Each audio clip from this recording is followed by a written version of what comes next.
Գիտես, Ավետիք Իսահակյանն իր մասնակցությունն է ունեցել Նեմեսիս օպերացիային։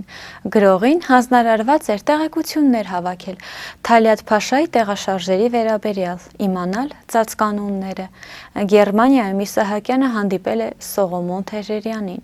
Միասին զննել ու ստուգել են Թալիաթի լուսանկարները, եւ որքան էլ ծպտված ու կերպարանափոխված լիներ մարդասպանը, միևնույն է, Իսահակյանը ճանաչում եւ հաստատում է, որ դիմացի շենքի կասկածյալ վաճառականը հենց ինքը Թալիաթն է։ Ըստ որոշ վկայությունների, սկզբում Թալիաթի ոչնչացումը վստահված էր հենց Իսահակյանին, ոչ թե Թեհրերյանին։ Թալիաթի սպանության օրը 1921 թվականի մարտի 15-ին